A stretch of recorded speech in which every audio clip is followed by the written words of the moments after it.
mo ako milaom nga ang adlaw mo patim alda. Pamalandong sa pulong sa Dios, tuburan sa pagtuong bugos, tigpalig-on sa kalag sa kinabuhi, tuburan sa tanang paglaom ug paghigugma. Ang naghatag og kahulugan sa akong kinabuhi. Gidalit kaninyo ning istasyon DXGN uban sa mga madre sa Daughters of St. Paul. Kining tulumanon, bidlesiw sa kabuntagon. Nganong ani ako ning kalibutan.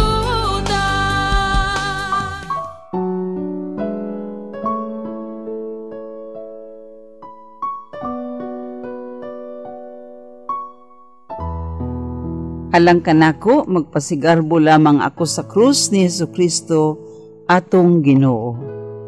Mga kaigsuunan, maayong buntag kanatong tanan, o sa tanan nga naminaw ni atong tulumanon, sa kanunay nagaampo ang mga madre sa Daughters of St. Paul kaninyong tanan. O kini ang inyong higala sa kahanginan si Sister Rica, sa mga madre sa Daughters of St. Paul, kauban si Rose Caballero, usab si Arvin Borla, ang atong technical engineer ni atong istasyon DXGN. O sa pagsugod nato ni atong tulumanon, magampo kita. O Dios, mibuot ikaw nga ang imong bugtong anak ilansang sa krus aron maluwas niya ang katawhan. Itugod nga kaming nagailan ni ining misteryo sa krus dinhi sa yuta, mahimo untang takos nga modawat sa ganti sa kaluwasan dinha sa langit. Kini among ipangayo pinaagi sa among Ginoong Jesucristo imong anak, nga buhi ug hari uban kanimog sa Espiritu Santo, Dios nga usa hangtod sa kahangturan. Amen. Yunutlo gikan sa Ebanghelyo sumala ni San Juan, Kapitulo 3, versikulo 13 ngadto sa 17. Si Jesus maingon kanila, way nakasaka sa langit, gawas kaniya nga mikunsad gikan sa langit, nga mao ang anak sa tao. Ug maingon nga giisa ni Moises ang bitin didto sa kamingawan. Mausab kinahanglan iisa ang anak sa tao, aron ang tanan nga mutuo kaniya makabaton sa kinabuhi nga way katapusan. Kayang Dios nahigugma kaayo sa kalibutan nga iyang gihatag ang iyang bugtong anak, aron ang tanan nga mutuo kaniya dili malaglag kundi makabaton sa kinabuhi nga way katapusan. Kay mipada ang Dios sa iyang anak nganhi sa kalibutan, dili aron pagsilot sa kalibutan, kundi aron maluwas ang kalibutan pinaagi kaniya. Ang Ebanghelyo sa Ginoo.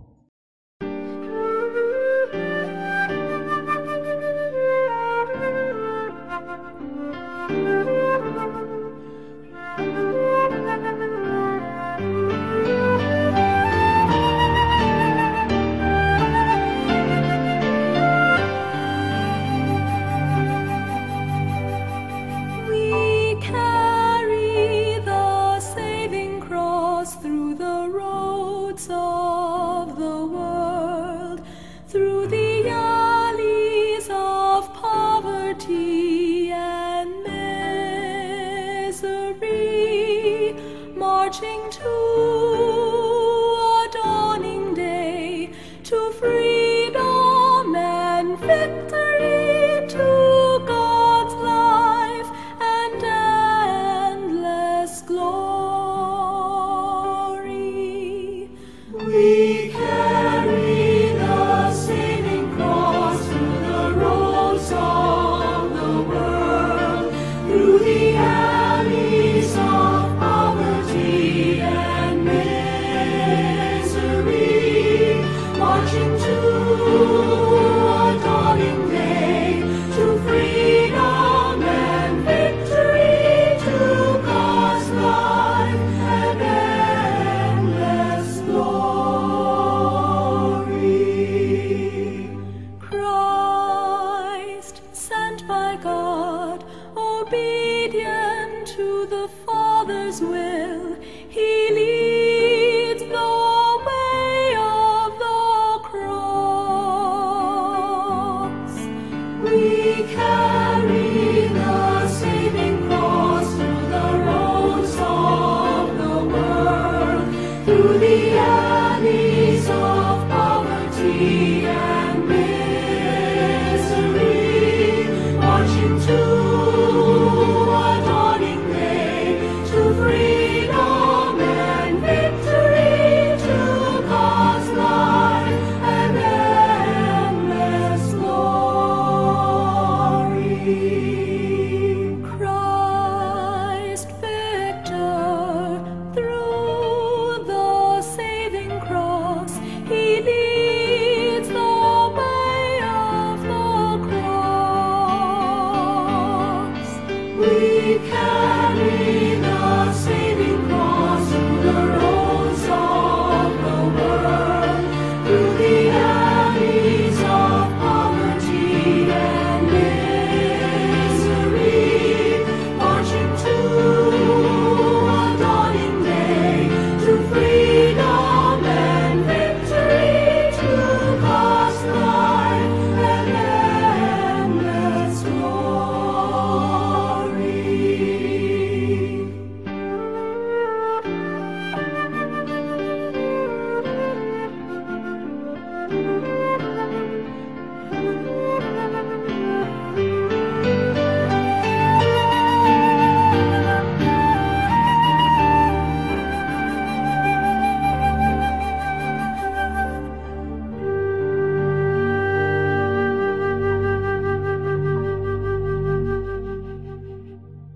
Pagpasidungog sa Santa Cruz, pasidunggan nato ang balaan nga krus.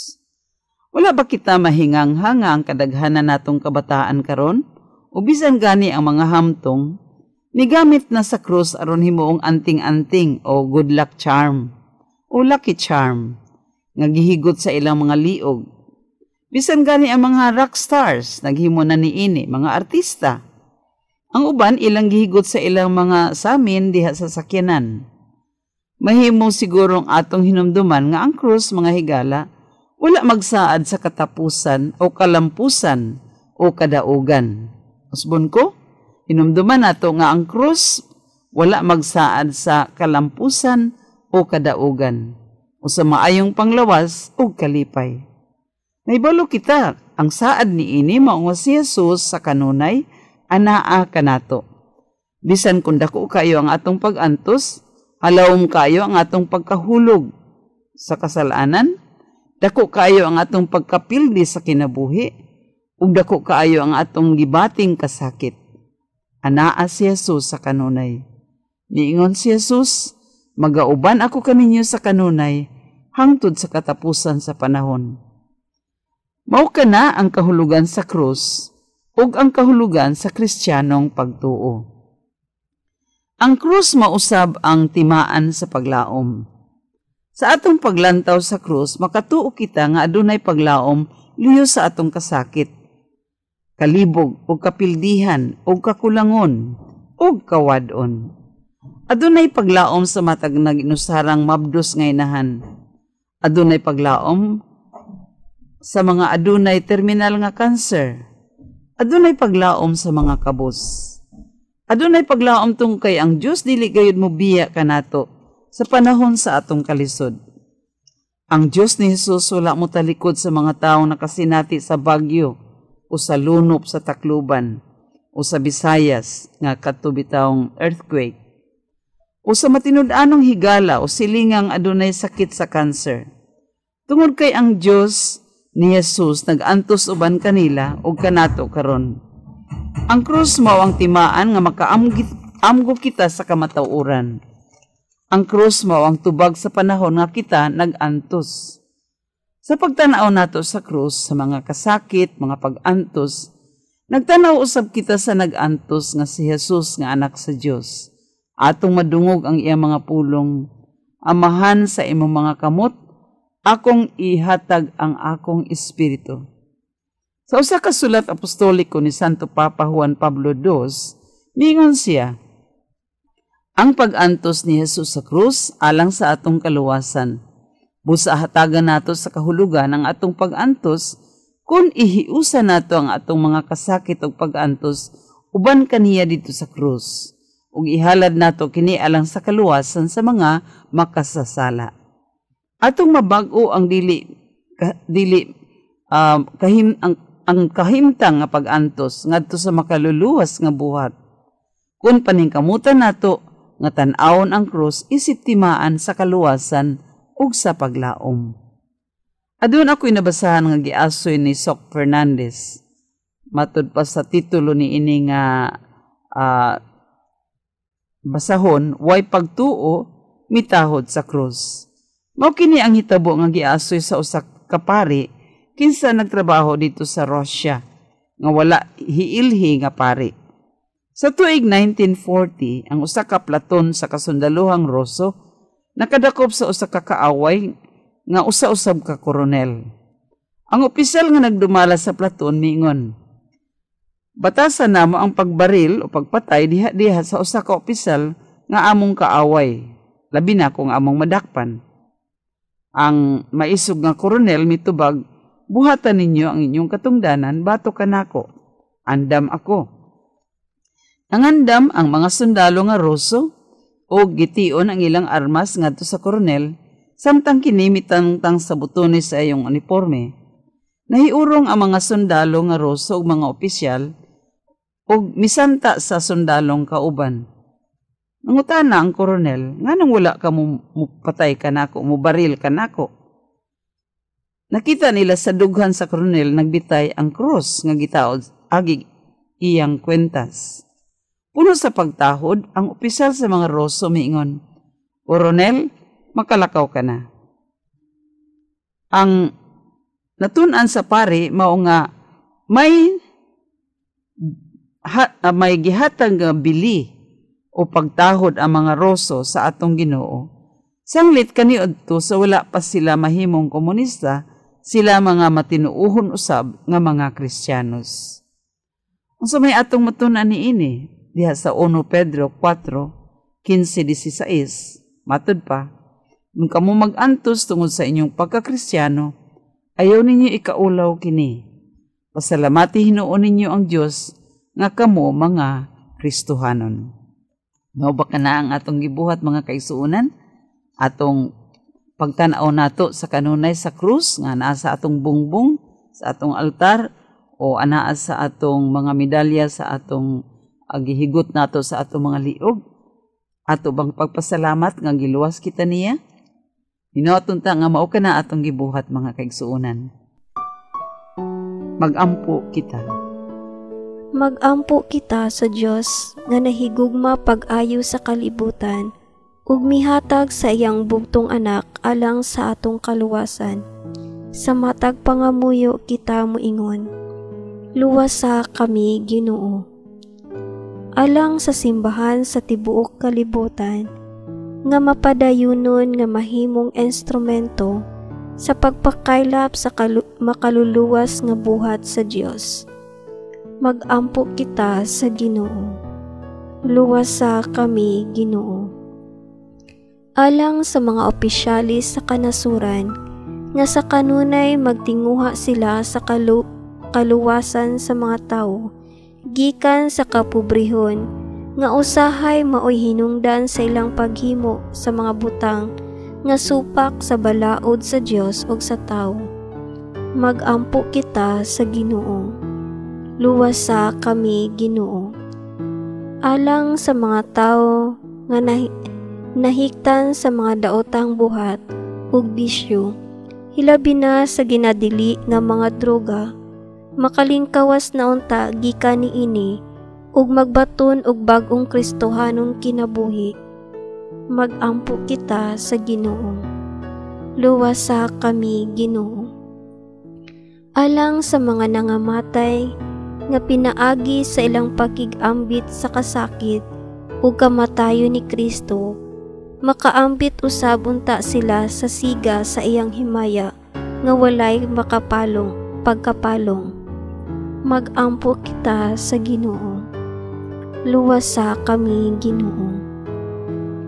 Amahan, pinaagi sa misteryo sa krus, kipadayag mo ang imong katingalahang gahom.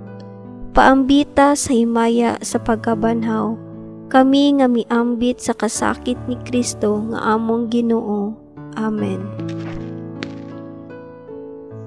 Mga kaigsuunan, daghang salamat sa inyong pagpaminaw nining atong tulumanon, bidlisyo sa kabuntagon. Ug ginaot nga sa kanunay, nagapamalandong kita uban ining atong station, uban ni aning atong programa sa DXGN, ang bidlisyo sa kabuntagon.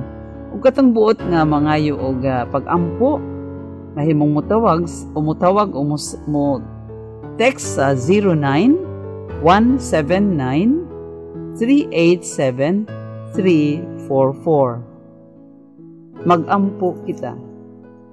Daghang salamat sa inyong pagpaminaw mga kaigsuunan. Ani anasab kita sa atong tulumanon bidlisyo sa kabuntagon. Pinaagi ni atong inyong higala sa kanginan si Sister Rica sa mga Madre sa Daughters of St. Paul, kauban si Rose Caballero, ug usab si Arvin Borla.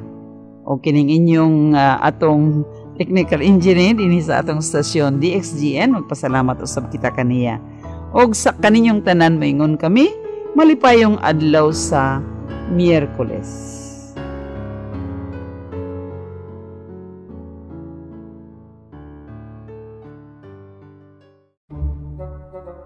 Unsa na imong giinom, Arvin? Unsa pa man dailain, ang kaping may sinabi, Drivet 8-in-1 Coffee na available sa tanang pharmacies.